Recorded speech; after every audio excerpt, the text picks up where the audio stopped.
And good Tuesday morning. Welcome to episode 54 of the Inside Drive podcast. Hope everybody had a great spring break.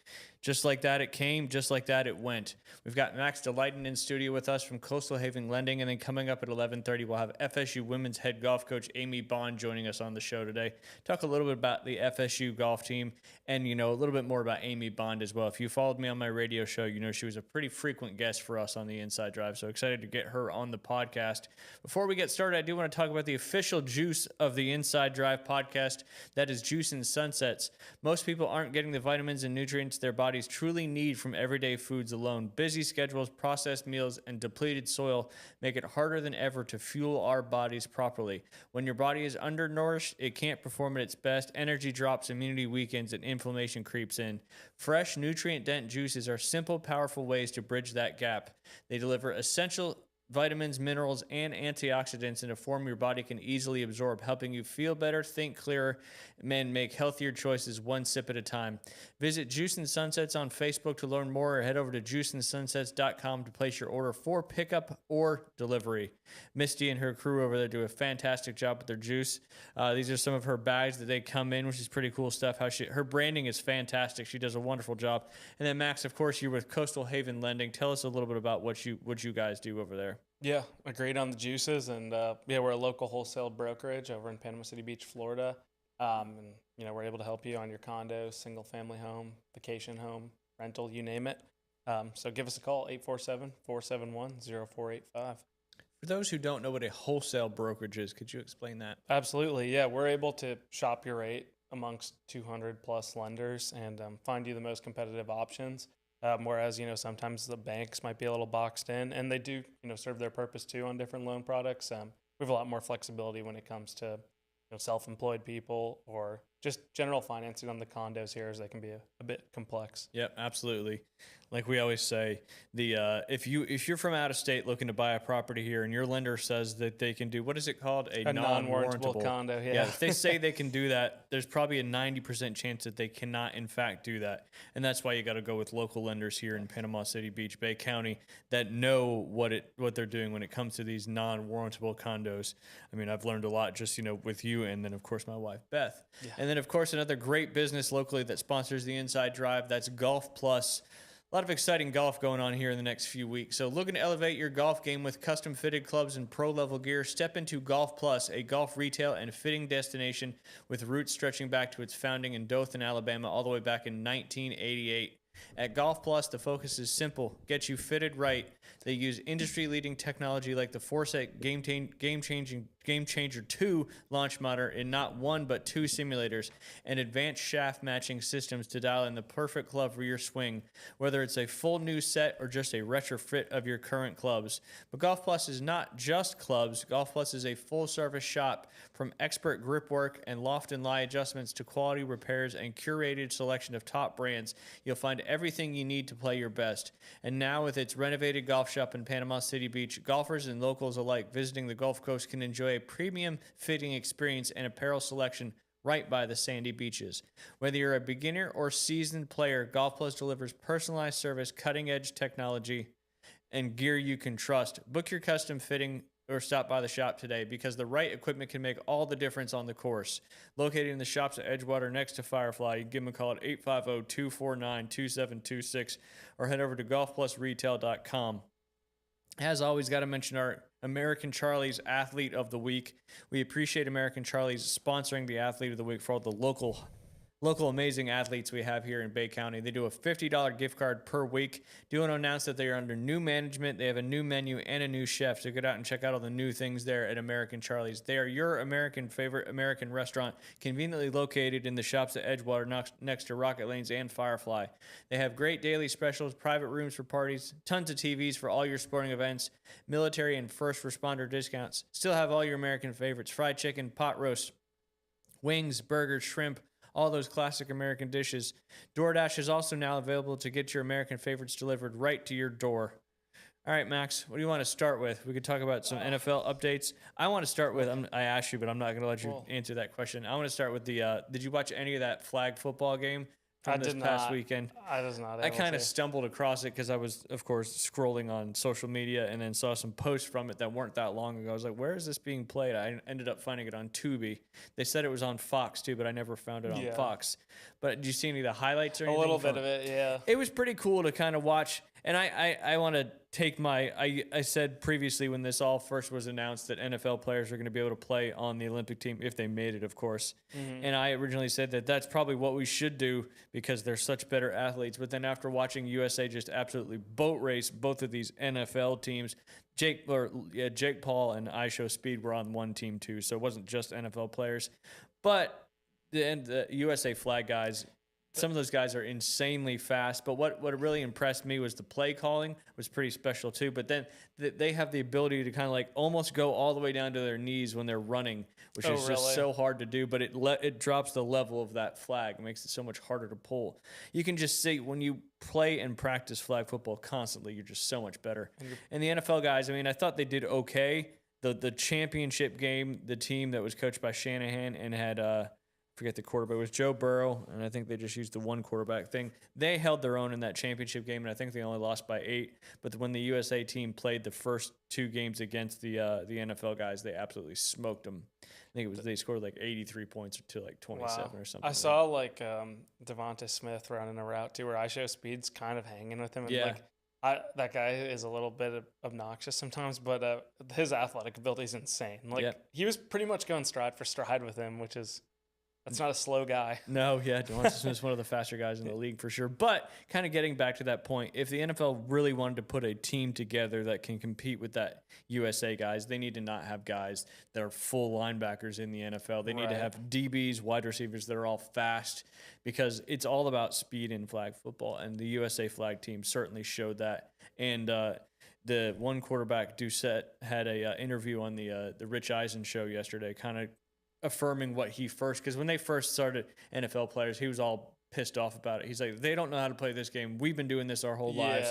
And then they certainly proved that as well. So they backed it up. Yeah, they backed it up, and it was pretty darn impressive. So I take everything back that I say. I mean, it should definitely be the USA team that does this day in and day out and wins all these international competitions. But on the same token, I don't know how they're going to find another team somewhere else in the world that's going to be able to compete with that USA team.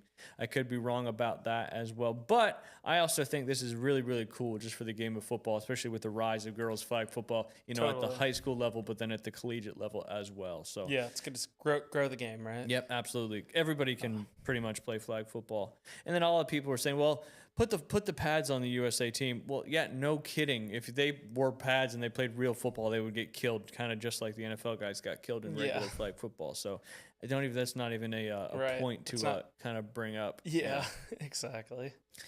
Some March Madness update. Obviously, we're all the way to the Sweet 16 already with the first and second round getting underway and completing last week. Before you get into it, I got to say one thing because you were on the cruise and I haven't gotten to talk to you. I have no idea, and you downplay it, how you shot a 79 at TPC Sawgrass. That course is gorgeous and looks so difficult. It's so hard. And my level of respect for your golf skills I got to go on that Friday, and oh my gosh, those greens are insane. Yep. You must have been a really good putter. So I've always been a good putter. I was going to say it's my saving grace. Probably not anymore because I haven't played in so long. But still, I was going to say because you're very humble about your golf abilities. But shooting a 79 there, I would probably shoot double of that after looking at the greens. It was. I mean, it was. I wouldn't. I think I said this to you before. I wouldn't. I would want maybe one more shot at it, but it's not a course I'd want to play day in and day out. Right. Because Pete Dye stuff is just so hard. Harbortown, Sawgrass, the Ocean Course at Kiowa. I've been lucky to play all 3 of those golf courses, insane. And they're no picnic, that's for sure. The pin locations were crazy too. Like this, I mean, like. Well, and it goes to show you really how good these guys are on the PGA Tour. The LPGA, even the collegiate golfers nowadays are insanely good. But it's one of those sports like, if you're a football player, you're a basketball player, you're a baseball player, the coaches want you to play multiple sports for different muscle memory. Golf is not one of those. You have to only play golf, work on golf 24 hours, or not 24 hours a day, but as much as you possibly can, and spend most of your time working on that 150 yards and in, specifically that 50 yards and in, especially when you play golf courses like that, because it's so dang important. But it's a whole nother sport. Yeah, it really is. It really is. But you had a good time? I did. It was beautiful. It's just cool to walk the course and see. Yeah. It was nice. Honestly, the best thing too was seeing how happy people were to see Brooks back out on the Yep. tour. Yep. Like, because you never know how. I mean, he's kind of a fan favorite. I know he rubbed some people the wrong way, but it was like everyone was rooting for him too Yeah. out there, which is cool to see. Which is good because it could be the opposite because he was a de facto live guy. yeah, But I still think we'll see some more guys coming back over the next few years. Hopefully, Bryson DeChambeau is one of those guys. 'Cause amen. that'll make a big difference. But yeah, Sawgrass, very, very tough golf course. Yeah. And when I played it too, it was kind of coming because it used to be played in May, so it was all Bermuda Right. grass. Now they moved it up to March, so it's overseeded with ryegrass.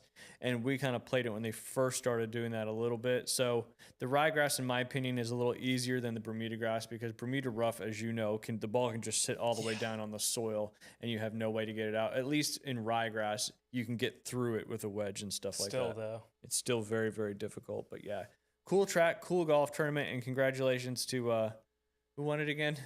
I know. Cam. Yeah, that's right. Cam Young, It's who Cam had Young, been yeah. looking for a big win. I had Obear. I was so bummed.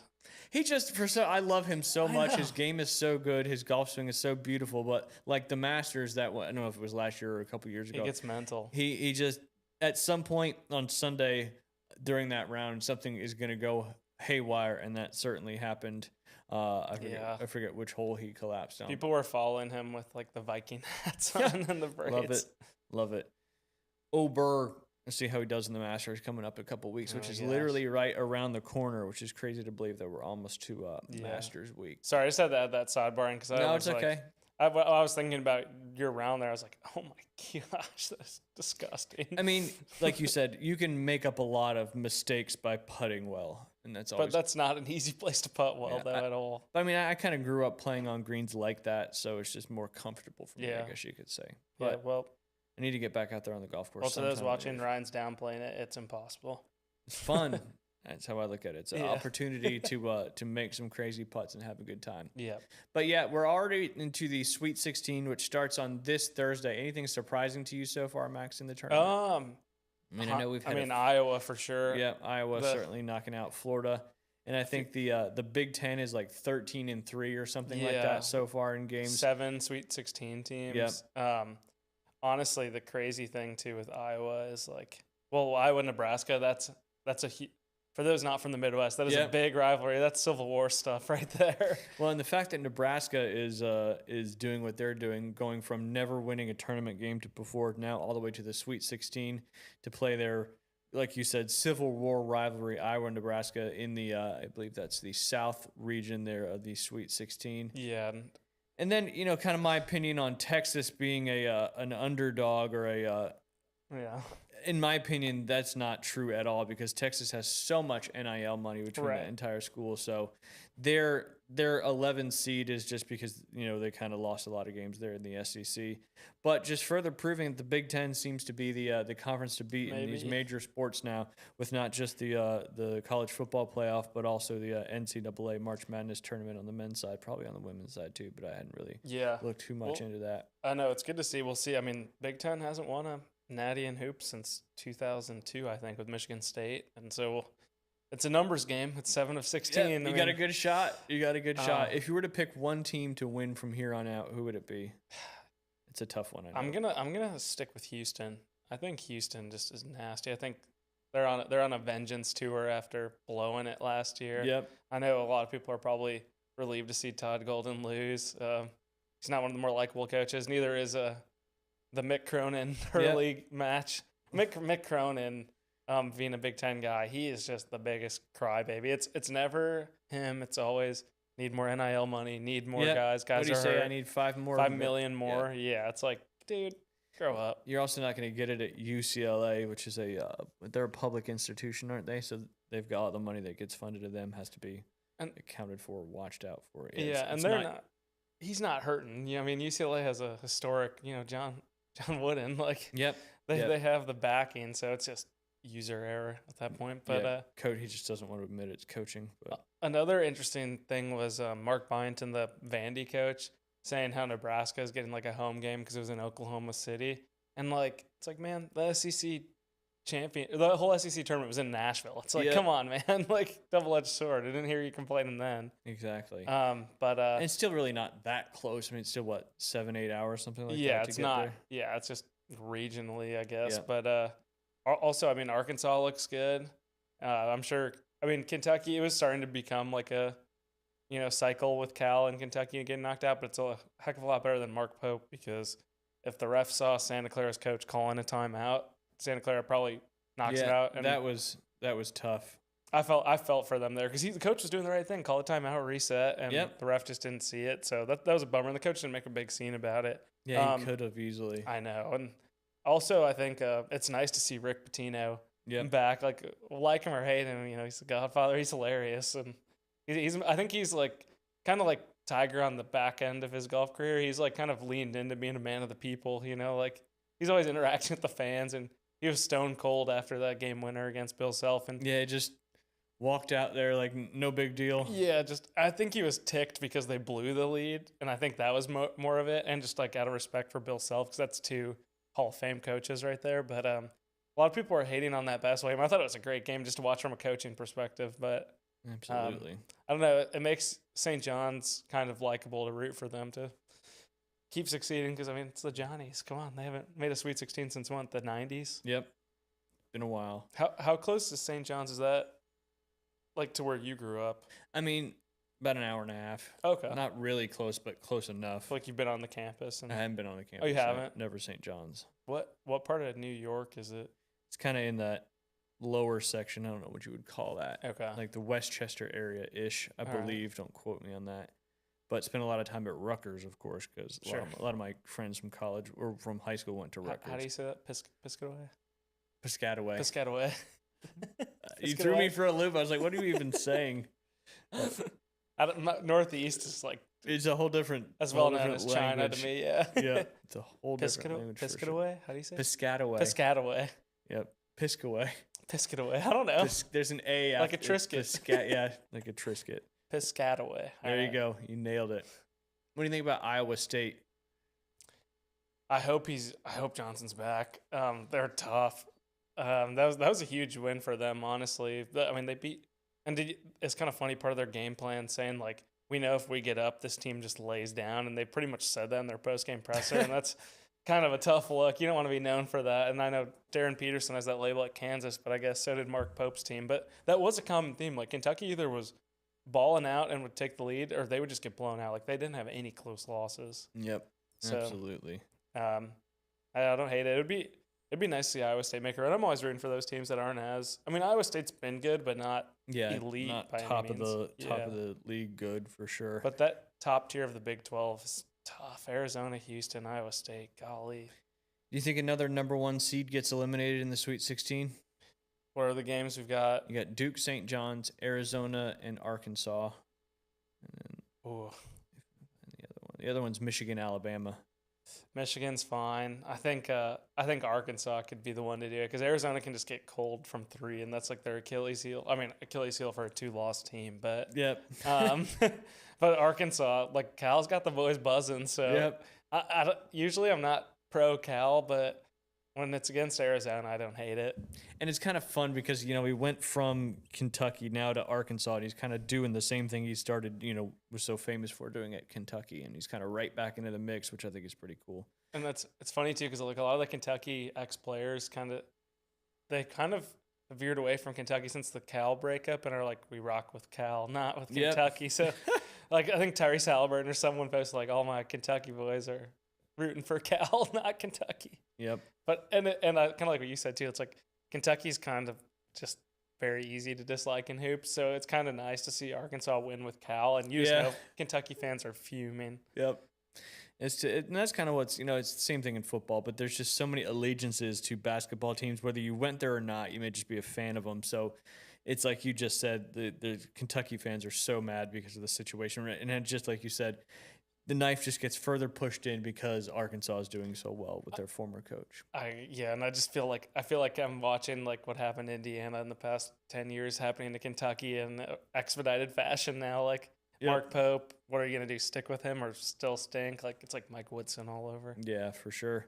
So Indiana went basketball powerhouse. Now you're a football powerhouse. Nebraska, trying to. Or you are. You just got to keep. If you keep getting those donations from Cuban, you'll be fine. And then Nebraska, 2 terrible at, really good at football back in the, the 90s. Yeah. And then basketball was just trash. And now it's kind of basketball is their thing and football is not their thing. So it's just kind of weird how schools can do this kind of 180 with the sports, and you're seeing it, kind of come to fruition as we speak. And people were calling for Hoiberg's head for the past 3 years in Nebraska, and he's like, "You gotta trust me, stay the course." And his son's a baller too. I know it's gonna be a really fundamental game for Nebraska Iowa, and Iowa I've never rooted for to win a game just because Indiana / Illinois like grew up hating Iowa, and because Bruce Pearl's from there originally, but That was Steven. They're doing good in the NIT. He got Illinois in trouble over was it Deion Thompson back in the day? So everyone in Illinois hates Bruce Pearl in Iowa, but it's nice, kind of like it's a good like kind of love-hate watch where it's like since Fran McCaffrey's not there anymore, it's nice to see Iowa immediately winning tournament games as soon as that guy's gone. Ironic, right? Yeah, and I forgot he's at Penn. He got it was personal for like another Big Ten thing. Brad Underwood kept the starters in up 35 with like 4 minutes left, just spanking him. Love all those little side stories for sure. Yeah. What do you think about Venezuela winning the World Baseball Classic? Oh my gosh, so bad, so bad. That team, man. A few things. It kills me because Mark DeRosa was a beloved Cubs guy. So, but man, yeah, that whole situation. Stick to the booth, buddy. Yeah. Didn't really know the situation. A lot of questionable spots for different guys. And I'll give him some grace because it is a tough spot when it's like all these teams are putting limitations on different things. Like the pitch count and all that stuff. The pitch count, Mason Miller not being able to go unless we were up. That was so dumb. The Padres are the worst because they're not going to do anything. And I mean, they're good, but they're like them not letting us pitch Mason Miller, even though Palencia went the night before and went again. Okay, Cubs are letting them do it. But what a Q1 for Venezuela, by the way. No Maduro and their WBC champs. They're winning. Yeah. Winning. Pretty crazy. But, like, it was so bad because, like, moving, like, you can't move Buxton out of center field. He can only play center field or DH per the Twins. Dumb. So PCA was moved to left, which is also dumb. It's the best defensive center fielder in the game. Also one of our hottest bats, and we didn't start him. Just a lot of questionable decisions. Like, and that's not because it's a Cubs thing. Like, I didn't want them to start Bregman. They started Bregman. They should have started Gunnar Henderson. He'd been hot. And Aaron Judge, like, you feel for him because he's done, he has all these stats like, best clutch hitter since the 7th inning. Like, good. He's a regular season merchant. And he didn't do anything in the World Baseball Classic. And it's a tough watch. Like, Eduardo Rodriguez is not an ace by any means. So, it was bad, honestly, Ryan. Especially wearing the hockey jerseys. And the biggest loser of it all is Tariq Skubal. Like, still showing up, still wearing the hockey jersey, even after throwing like 4 innings and saying, like, I'd do anything for these guys. Like, no, you wouldn't. You pitched 4 innings against Great Britain, dude. Like, so just because it's a contract year, which stinks, that's the only tough thing, too, because we could have had Nico Harner playing second. Just the contract year guys all bailed. Or guys who have a little more or less arm flexibility, like Garrett Crochet. Like, we just didn't have enough good starters. Like, we're rolling out a rookie in the championship. It's tough. It is for sure. But like you said, kudos to Venezuela getting some wins in the quarter one of 2026. Yeah, right. Also, why do all these teams, when we beat them, who are like supposedly better, say like we knew who the better team was? Like Canada, Dominican Republic. Yep. Like scoreboard. Period. It's just, I don't know why they. Who said it? Was it McKinnon or no? Who said it from Canada? Yeah, Nathan. It was McKinnon. What a disappointment. I like. Yeah, I guess if you're not used to losing, you can be a sore loser pretty quickly. So, someone did like a collage of like the elimination game chokers, and it was like Judge, McDavid, and Josh Allen. Oh, poor Josh always gets lumped into those conversations. I know. Imagine being like a Yankees-Bills fan right now, and you had Josh Allen lay an egg against the Broncos, and then Aaron Judge lay an egg in the World Baseball Classic. I don't want to see some tape measure home run from Aaron Judge on MLB's account in May now. Yep, absolutely. I'm kind of disappointed Hard Rock had all the MLB futures earlier, and now it's gone, but I was able to pull them up because I was going to go through those with you. Did they take them off? They did. I don't know why. Maybe because there's a game today. I have no idea. The first game is tomorrow. I thought it was tonight on Netflix. Oh, really? I thought it's tomorrow for opening day. I believe it's Giants and Yankees tonight, right? Yep, Giants and Dang. Yankees tonight. Oh no, you're right. Tomorrow, Netflix. Dang, you got me excited. I was like, oh, a nice one to watch. Well, and that's why I was gonna bring all this up with you because I know you're a baseball guy too. The first game's on Netflix? Yep, Netflix is just capitalizing on everything right now. Live shows, whatever whatever it may be. Yeah, they had the NFL on Christmas, right? Yep. It was like the Chiefs game or something. Yeah. Did they really take features off? Yeah. They did. Which is crazy. But I pulled it up because I had to scramble there while you were talking. So let's start. We'll each pick one, and I'll give you like the this is more for my sake, the 6 top odds in each category. We'll start with the American League MVP. Judge, obviously, favorite at plus 185. Bobby Witt Jr. at plus 40. The Big Dumper 7-1. Julio Rodriguez 12-1. Nick Kurtz 15-1. And then Vlad Guerrero Jr. is 16-1. All right. Who do you think, Max? Unfortunately, I'm gonna probably go. No, Ryan, that's a good question. I'm gonna chalk obviously Judge, but value Nick Kurtz. I like it, and I'm gonna go with the Big Dumper, get his not revenge but redemption from not getting it last year. Yeah, he better after his abysmal. Yeah, World Baseball Classic. It was not pretty. All right, the NL MVP. Sorry, I got to keep going back and forth here. All right, Shohei, obviously, heavy favorite at minus 140. Juan Soto at 7-1. Ronald Acuna Jr. at 11-1. Fernando Tatis Jr. 19-1. Francisco Lindor 22-1. And then Corbin Carroll at 25-1. He just got the big contract. You know what? I'll go with the hometown here. I'll go with PCA for the MVP, but also probably I hate the baseball. It's so chalk right now. It's Judge and Ohtani. Yep. Like Ohtani's so good, Ryan. Yeah, he is. He's gonna hit 55 bombs. He's gonna score like 150 runs for the Dodgers. Steal another 50 yeah, bases. it's just steal for fun. So it's probably gonna be Ohtani, but I'll take PCA for the value. Okay, got it. I'll take Acuna just for S's and G's. Okay. Yeah, I wonder what's going on too, because like none of these places have futures up for MLB right now. Yeah, it is weird. Oh wait. No. Making my life more challenging. All right, we'll go with the AL Cy Young winner. Obviously, Scooball's the favorite at plus 240 in the American League, followed by Garrett Crochet, or is it Crockett? I always say Crochet, but I like Crochet better. Yeah, plus 350. Cole Reagans at 12-1. Hunter Brown at 12-1. Max Fried at 13-1. Jacob deGrom at 14-1. Not too crazy there. No. With the separation going from plus 240 to 14-1 as compared to the MVP winners. I guess they're just thinking DeGrom's gonna get hurt. No, just give me DeGrom. I just want to root for DeGrom. The AL pitching's bad. That's a bad list. When's Garrett Cole back? Good question. I remember Garrett Cole last year. So there was a strikeout prop for him because you had to play so many games, and they left the strikeout prop on there when he got hurt. So my friend and I and a couple other people jumped in on the strikeout prop because he wasn't going to get it because he was gone for so many, and Hard Rock forgot to take it off. And you got it? And we got it later. But because he came back and he had to pitch so many games, and he ended up pitching the minimum amount of games he needed.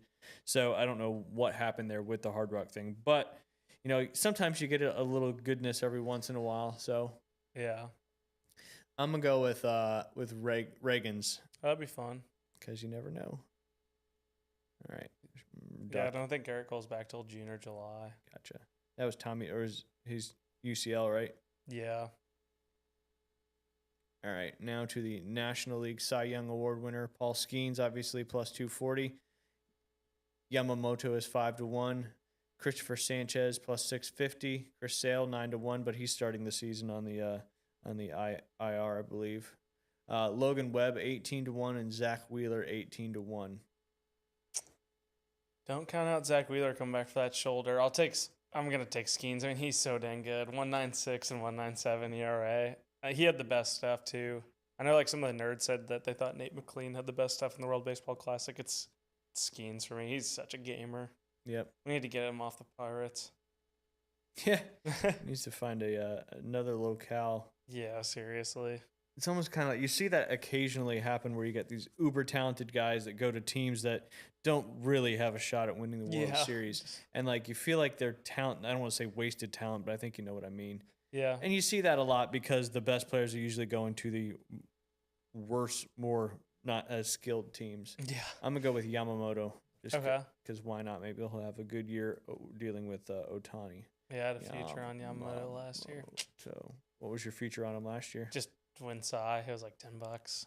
So it's high odds, but Paul Skeens existed. he's in the MLB.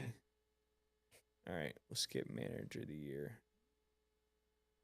Where's the I had rookie of the year up now before too, but because I don't know those off the top of my head. So, all right, we'll just go with those four for right now, and I blame Hard Rock for not having the futures up anymore on the on that. We got to get Amy Bond on the phone here in just a minute. But before we take a quick break, we got to talk about Panhandle Credit Union. At Panhandle Credit Union, quality relationships are what they are all about. Whether it's donating to a community event, sponsoring your child's sports team, they are here in the community to help us out. Check out their great banking products, loans, savings accounts, checking accounts, mortgages. Whatever your needs are, Panhandle Credit Union can handle it. Visit any branch location or head online to panhandlecu.org. All right, we're going to take a quick break. Episode 54 of the Inside Drive podcast. We'll be right back with Coach Amy Bond. She's the head women's golf coach for the FSU Seminoles. We'll be right back.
And welcome back. You're listening to episode 54 of the Inside Drive podcast.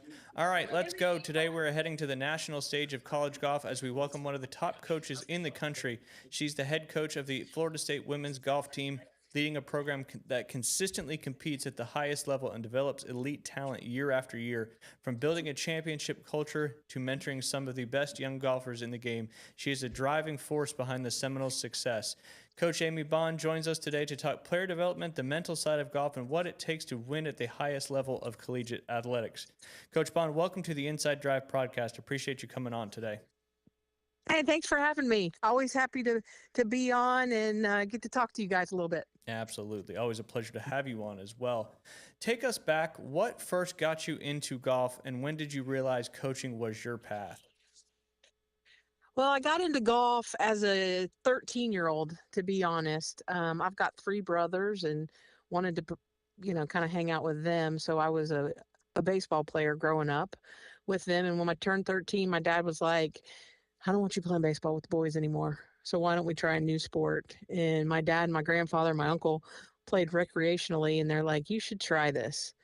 And to be honest, going from a team sport to an individual sport, I hated golf. I mean, you got to be crazy to hit a little tiny ball into a little tiny cup. Yeah. But once that initial shot got over, I realized I could kind of be good at it.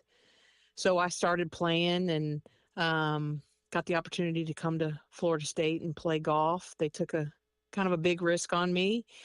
And I decided, I guess, well, 2 years after college, I was playing professional golf, and my coach called and said, "Hey, would you like to come back and be my assistant?" To be honest, I wasn't sure that's really what I wanted to do. As I went to school to be a vet, that quickly changed when golf got good.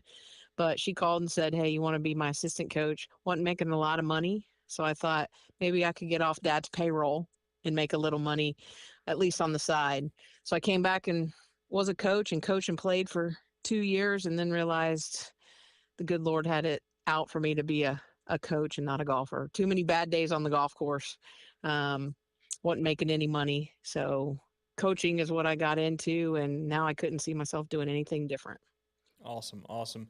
You've obviously built a strong career over the years. What are some defining moments that shaped you as a coach?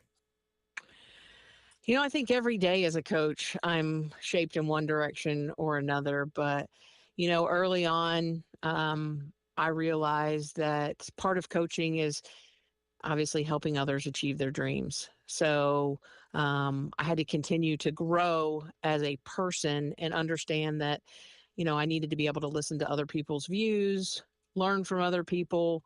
But at the same time, I needed to really figure out what my coaching philosophy was. Um, and I think the best thing that we do, especially here at Florida State, is we get to know the person, and then we can figure out the player. If we can figure out what makes a player tick, why they play the game of golf, what they love about it, um, will help not only us be better coaches for them, but also help them become better players. So I think for me, um, one defining moment was getting our first recruiting class, getting 4 kids, and Matilda Castron, um, who's playing on tour, Lydia Gum, who's now a college coach. They were 2 players that we convinced in 2013.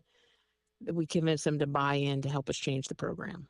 And that to me was a defining moment in my coaching journey. Is I got 2 outstanding players, 2 players who became All-Americans, and helped us qualify for our first national championship in 2016. Dang. Um, so that was a big one. Another defining moment had to be um, when Lottie Wode went to world number one, uh, basically almost 3 years ago now. And that was pretty unique. We hadn't had a player do that before. We had a player do it before, but a very short period of time. Frida Schinholt did it first, but Lottie staying there so long Yep. was a defining moment. And then I'd have to say, it's got to be said, the 2025 ACC championship, the first one for Florida State, was a huge defining moment for Absolutely. us. Finally got that After many ACC runner-up finishes, we championship. finally Yep. got the win. So all of those are great moments, but certainly defining moments in Florida State golf history in mine. No doubt. Speaking of Florida State golf history, what makes Florida State such a special place to build a women's golf program? I think the biggest thing are the people. The people are the big Yep. thing, and we've got one spectacular golf course in Seminole Legacy that Jack Nicholas put his heart and soul into in 2020 and kind of redid it for us. And uh, our number one recruiting class in 2000, or the number one recruiting class in 2018, was recruited off of a picture of what this golf course was going to look like. So I think, number one is the people that we're going to surround the players with, and the people that come around Florida State. But the second one and the biggest one is our practice facility and golf course, for sure. Because if you want to live your dreams, Florida State golf is going to give you the opportunity to do that by giving you a great practice facility, a great education, and surrounding you with some pretty darn good people. Absolutely. And that's what it's all about at the end of the day, is that education, growing as a person, and then going and having some fun playing some golf as well. What does the identity of the Florida State women's golf team look like right now? We're young. I am full of freshmen and sophomores. Our oldest player is a sophomore. We've got 5 sophomores and 2 freshmen. So we're on a little bit of a roller coaster ride with that youth, but they're gaining confidence and gaining experience every day. Coming off their second win of the season this past weekend at the Florida State matchup. And Sophia Fulbrook, one of our sophomores, getting her first collegiate win. But our identity right now is one of um, some youth, but some pretty special young people who are going to help to continue to keep us on the map in the coming years. Absolutely. Only lots of growth ahead of you. I can feel it. This is Yes. something that we've talked about a lot before. When you recruit players, what separates a good golfer from a great teammate? If I recall correctly, we've talked about this in the past, and you recruit teammates more than you recruit good golfers, if I'm correct. You are correct. It's more of the people. Yeah. Again, that with college golf, we're taking an individual sport and making it a team sport. And for some of our golfers, it's the first time they've ever been on a team. So I'm looking at the personalities of the players. I don't actually make a decision on a player until I bring them on campus and put them around their teammates. I want to see how they act, see if they spend the whole time on their phones, the questions that they ask, those kind of different things. I don't care if you're the number one ranked amateur in the world or the number one ranked junior in the world. If you're a jerk, I'm not going to recruit you. Yeah. If you're defacing golf course property by slamming a golf club or cussing and things like that, making a spectacle of yourself, I don't want you. Yeah. I also want you to respect your parents and your playing partners. So golf is a game of honesty, integrity, and respect. And that's what I'm looking for. I'm looking for good people who I can turn into great golfers. I like that. It should be on a And who are willing to t-shirt. work hard. Work ethic is the number one. That's something you can't teach. Players got to want it. And golf is really hard and you got to spend a lot of time. So I'm going to look at work ethic and personality. Yep. Well, that kind of goes with this question. What are some of the non-negotiables in your program? I think you just mentioned those, so we can pass through that one. How do you balance developing elite individual players while still building a strong team culture? I think, again, it goes down to getting to know each player. If I know what makes them tick, I can help them. And happy players usually equal good players, players that are going to want to get better. So I think it is a balancing act because we are blessed as golf coaches to have good student athletes. They're good in the classroom, a lot of them. Well, most of them, 99.9% of them. So that's not a worry that I really have or I want. So Yeah. they'll go in and take care of business academically. And then as a golfer, you can kind of figure out, are they stressed about school? Are they stressed about family issues? So we do sit down with them and have conversations weekly, good, bad, or indifferent. We want to know. I don't need to know everything that goes on in their life, but if they want to share it, I'm here to listen. And I think that plays a big part of what we do here at Florida State because our kids are comfortable. They can share things. They trust us. We're not going to make any decisions on their golf games, changing golf swings, different things like that, unless they're on board. Because if we don't have the buy-in from them, it's not going to work anyways. Yeah, And we it's also uphill work battle. with their coaches. So we want to surround them with the best people who actually have their best interests at heart. And if we do that, we're going to have a well-balanced team and a lot of happy young ladies. This interview is sponsored by coming to Florida State to play golf with Amy Bond. Some fun questions for you here, Amy.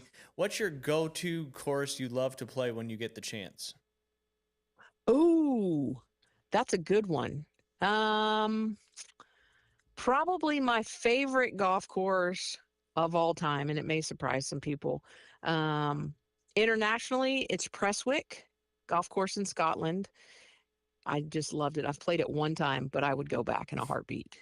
And the other golf course would be one I grew up on in Ocala, was Silver Spring Shores Country Club back in the day. But it's just where I learned to kind of play golf. Yeah, it's sentimental And towards you.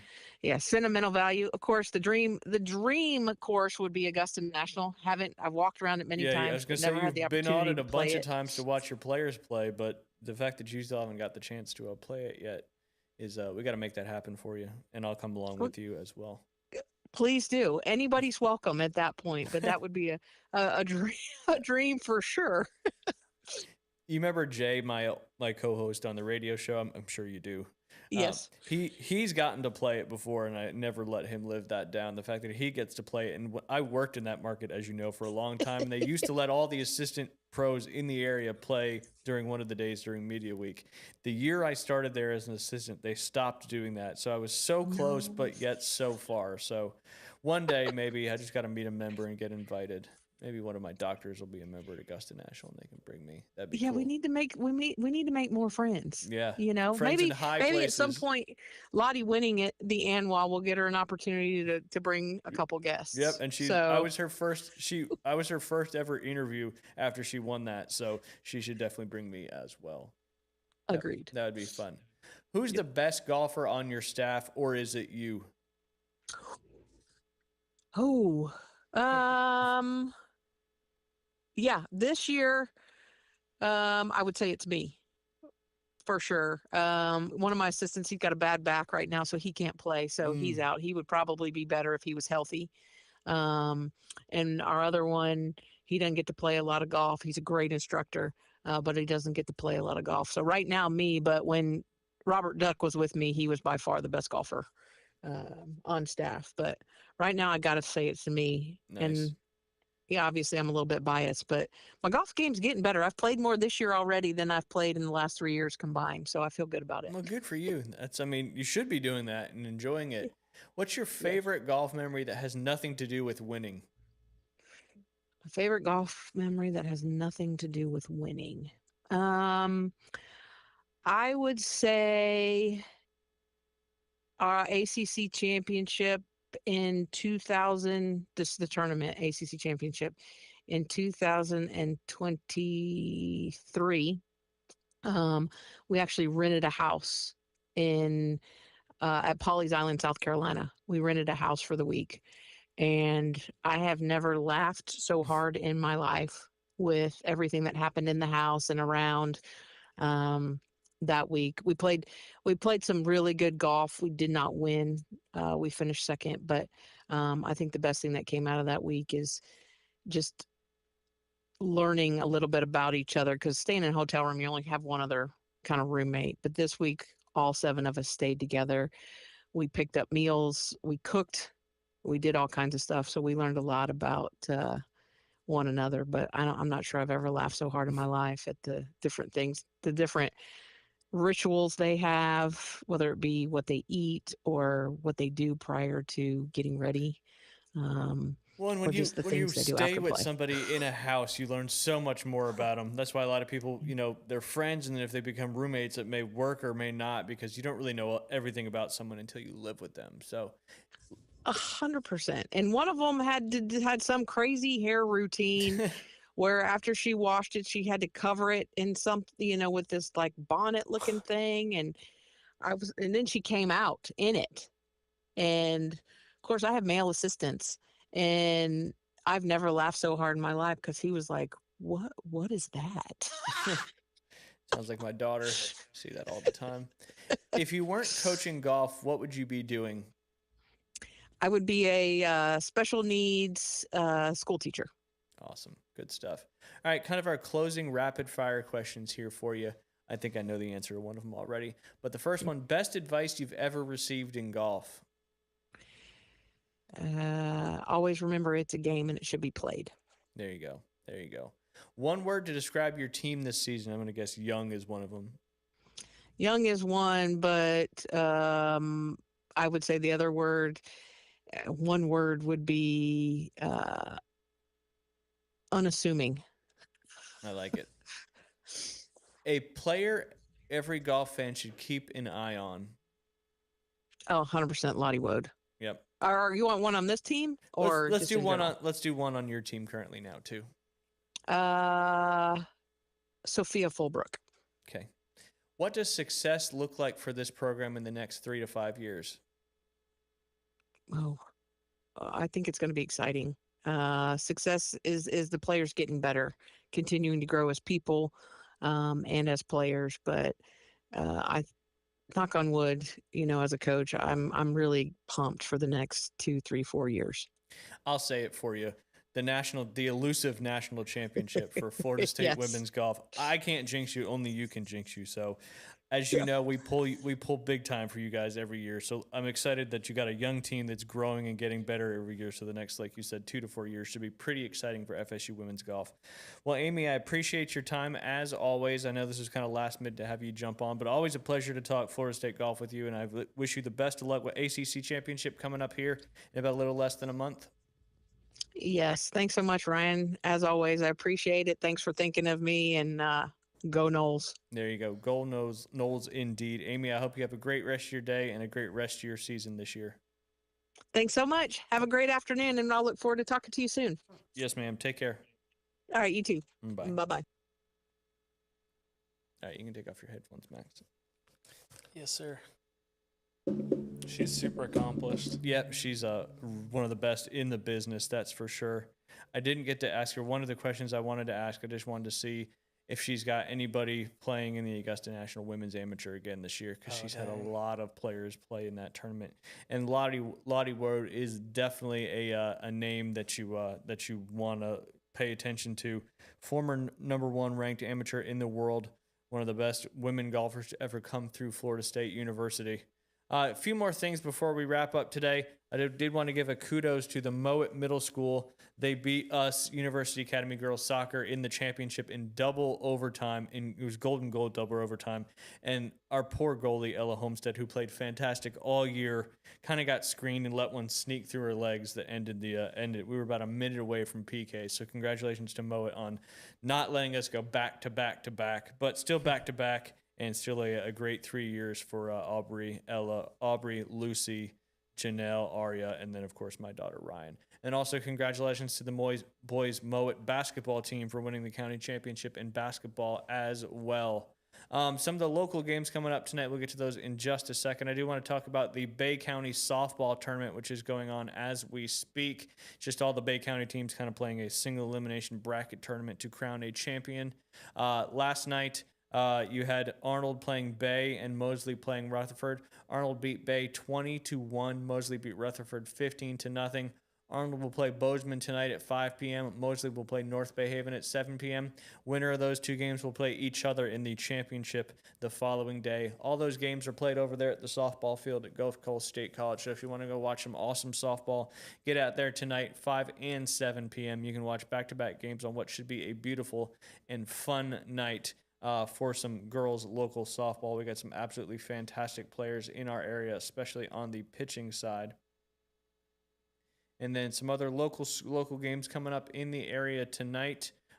Lincoln and Rutherford play in girls flag football. That'll be over there at Lincoln. A couple baseball games. You've got Rocky Bayou Christian taking on North Bay Haven Academy.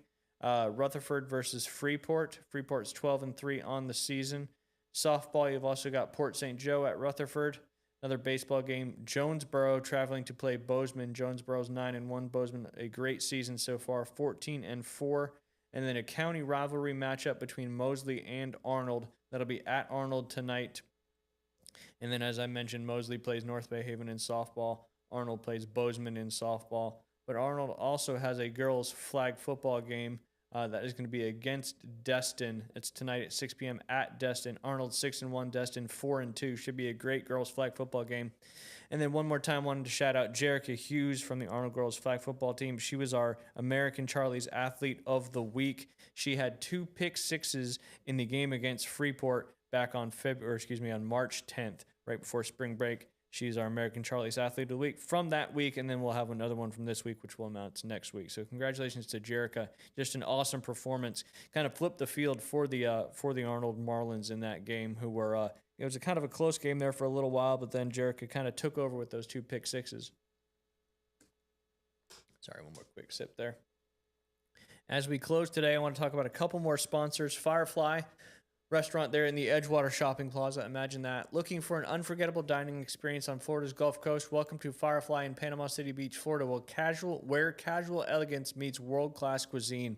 Whether you're celebrating a special night out or just want phenomenal food with a seaside vibe, Firefly delivers. From award-winning fresh Gulf seafood and perfectly seared steaks to world-class sushi bar and signature cocktails, every dish is crafted with passion and flair. Step inside and you'll find an atmosphere that's warm, welcoming, and refined. Ideal for date night celebrations or simply savoring an evening with friends. With an ever-evolving menu and dedicated service staff, Firefly is more than dinner, it's an experience. Make your reservations today and taste why Firefly is one of the top dining destinations in Northwest Florida. Visit their menu online, enjoy coastal favorites, and become part of the tradition. Firefly, located in the shops of Edgewater. Book now at fireflypcb.com and dine with distinction. Before we finish up here on the Inside Drive podcast, we've got to shout out one of our newest sponsors, the Back Nine in Panama City Beach. If you love golf, this place is unreal. They've got state-of-the-art indoor golf simulators where you can play some of the most iconic courses in the world and get real data on your swing. And the best part, they are open 24 hours a day, 7 days a week, so you can grind on your game anytime you want. Even better, check out their memberships, unlimited tee times, 24-hour access, bring your buddies, plus discounts on merchandise and events. Founding memberships are currently on sale, which include lifetime discounts. Rain or shine, day or night, the Back Nine is the spot to play. Go find the Back Nine PCB on Facebook or head to theback9golf.com/Panama City Beach, Florida to book your bay today. Soft opening is scheduled for April 6th. They are located in the Magnolia Plaza off Navy Boulevard next to Publix. Join now and be a part of the new way to play golf. And of course, don't forget to subscribe, like, follow on YouTube, Facebook, all the major podcast networks. Anywhere you get your podcast, the Inside Drive is there. Max, appreciate you coming on. One more time. Coastal Haven Lending. Tell them what you guys do and how they can get in touch with you. Local mortgage brokerage. Reach out for condo loans, single family, you name it. Happy to help. 847-471-0485. There you go. Max Delighten and his team with Coastal Haven Lending. Always enjoy having you on the show, Max. Thanks. We'll talk a little bit more about baseball next time. Time you jump on here. We'll be in the thick of it. Yeah. Yep. Season gets started tomorrow. It's here already. That means the March Madness is winding down, and it also means the Masters is right around the corner. All these things kind of coincide with one another. Again, appreciate y'all tuning in. Episode 49 of the Inside Drive podcast. We'll be back on Thursday with both David Hayes and Jay Hanley to talk a little bit about what's going on in the sports world and, of course, all of our fun, crazy Florida man stories as well. Appreciate y'all tuning in. Have a great rest of your Tuesday. Get out and watch some local sports, and we'll see y'all on Thursday.